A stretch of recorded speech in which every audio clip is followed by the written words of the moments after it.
안녕하세요, 테슬라 주주 여러분. 오늘은 테슬라의 연말과 내년 상승 동력은 과연 어디서 나올지, 오늘은 장단기 전망을 통해서 꼼꼼하게 짚어드리도록 하겠습니다.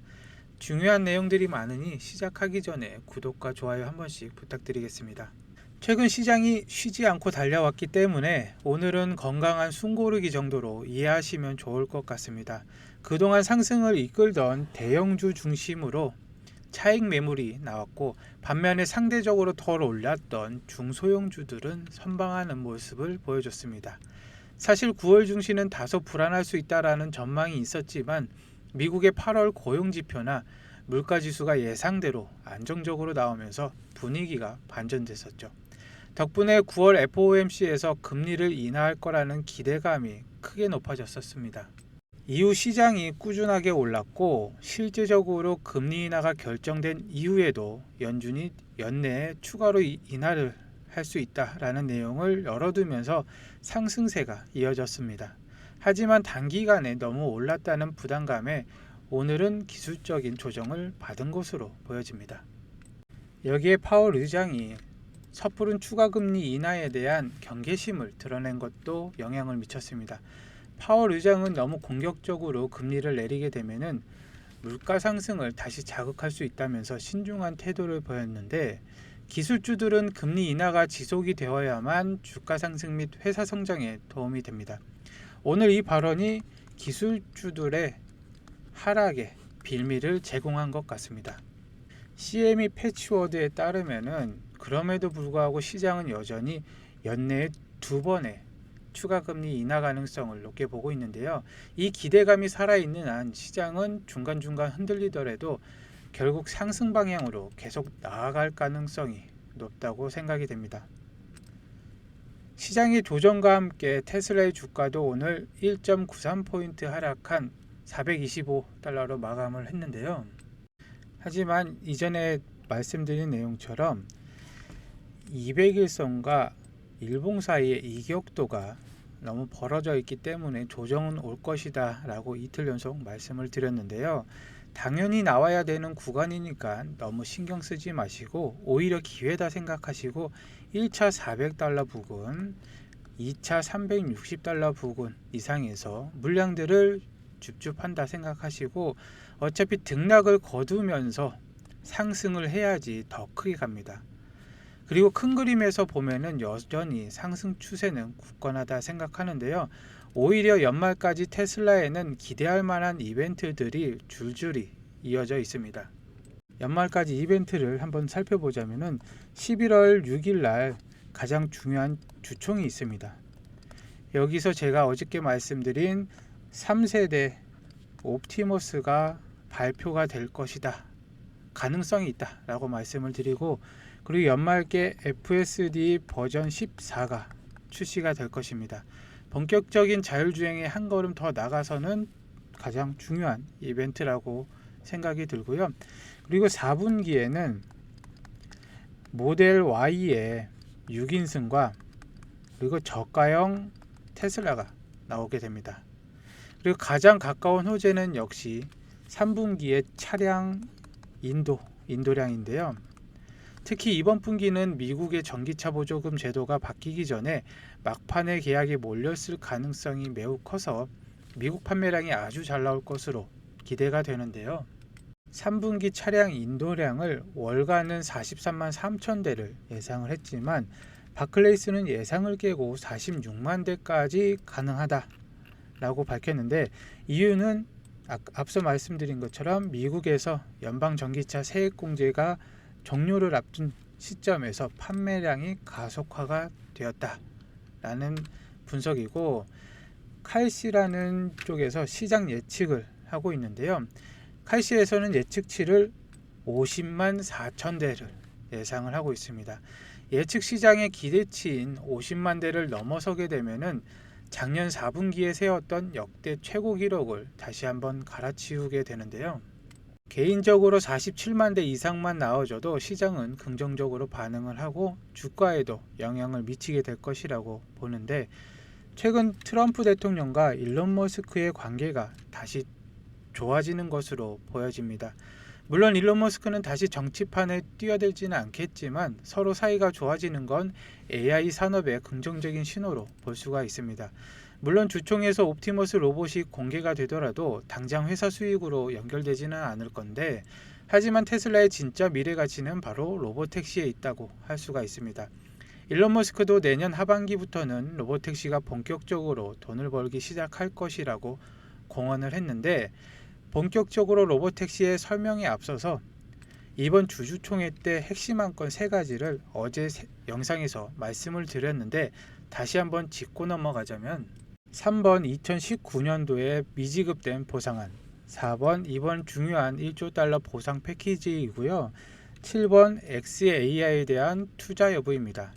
해외 여러 주주와 일론 머스크도 투표를 독려를 하고 있습니다.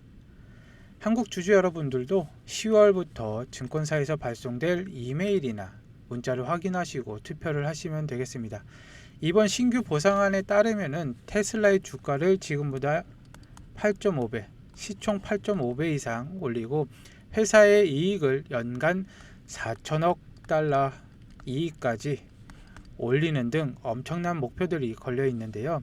연간 4천억 달러 이익은 테슬라가 지금 버는 돈의 20배가 넘는 이익으로 정말 상상하기 힘든 목표치입니다. 하지만 로봇택시라는 카드를 꺼내게 되면은 이 불가능해 보이는 목표가 현실이 될 수가 있는데요. 미래에셋증권 리포트에 따르면은 로봇택시 시장 규모가 자그마치 10조 달러에 이를 것으로 예상이 된다고 합니다. 그렇기 때문에 테슬라 로봇택시는 시장을 선점하려고 공격적인 확장을 하고 있는데요.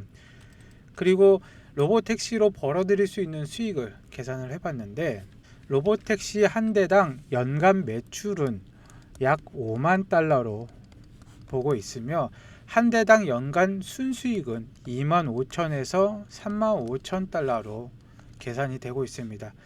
차량 구매 비용을 1년 만에 회수를 하는 셈인데, 2년 차부터 로봇택시가 알아서 움직이면서 돈을 모아오게 됩니다. 만약 테슬라가 로봇택시를 100만 대를 운영을 해도 거기서 나오는 수익이 무려 250억 달러에서 350억 달러에 육박을 하는데요. 테슬라가 자동차와 에너지 사업으로 버는 돈이 자동차가 770억 달러, 그리고 에너지가 101억 달러 정도가 되는데 24년 기준입니다. 계산해 보면 전 세계 로봇택시를 약 1000만 대에서 1600만 대만 보급을 하면은 연간 4천억 달러는 문제없이 달성을 할 수가 있다는 것입니다. 그리고 경쟁력도 충분한데요. 컴퓨팅 파워, 즉 AI 두뇌 성능에 이미 경쟁사들을 압도하고 있습니다. 화웨이와 비교를 하면은 무려 13배가량 높은 수준인데요. 다른 모든 경쟁사들을 합친 것보다 강력합니다. 그리고 일론 머스크는 올해 말까지 로봇택시 운행 차량을 수천 대로 늘리고 내년 중반부터 재무 성과에도 기여를 할 것이다 밝혔는데요. 특히 곧 출시될 FSD 버전 14는 게임 체인저가 될 수가 있습니다. 일론 머스크는 FSD 버전 14 출시를 9월 말에서 얼마 전 오린 팟캐스트에 나와서 연말 출시 정도가 가능할 것이다 라고 밝히며 공개일을 미뤘는데요. 하지만 FSD에 대한 새로운 뉴스가 업데이트가 되었습니다. 테슬라의 버전 14가 곧 올 것이다 라는 내용인데, 48Hz의 카메라 입력으로 더욱 부드러운 주행, 그리고 지도가 없는 사도로 내비게이션이 가능하다. 왜냐하면 카메라 9대로 보고 AI 비전으로 운행하기 때문에 가능하다 생각이 되는데요. 웨이모는 불가능한 게 초정밀 지도 HD 맵 기준으로 차량의 위치를 파악해서 라이다를 보면서 운행을 하기 때문에 간섭을 많이 받아서 현재까지는 제 생각으로는 불가능하다라고 봅니다. 왜냐하면 현재 고속도로도 못 가는 상태이기 때문이죠. 그리고 오토 파일럿이 빠지고 FSD 오토 스티어가 들어오게 됩니다. 현재 한국에는 오토 파일럿만 가능한데 이게 빠지네요. 그리고 도착지에서 스스로 주차 가능하게끔 기능이 들어와 있고, 향상된 속도 파일과 도로경사 대응 개선, 그리고 제일 중요한 게 이번 11월 6일 날 주주총회 이전에 공개가 가능할 수도 있다라고 합니다. 주주총회 때 어떻게 사용하는지에 대해서 공개하는 걸로 풀이가 되고, 연말쯤에 사용자에게 업데이트를 통해서 배포를 할 것으로 보여집니다. 그렇게 된다면 로보택시의 안전 드라이버는 올해 안으로 사라질 것으로 보여지고, FSD 버전 14가 배포가 된다면 사람이 운전 중 개입해야 되는 평균 주행거리가 13 버전에서는 24,000km 였으나 이제 14 버전으로 왔을 때는 132,000km까지 비약적으로 늘어날 전망이라고 합니다.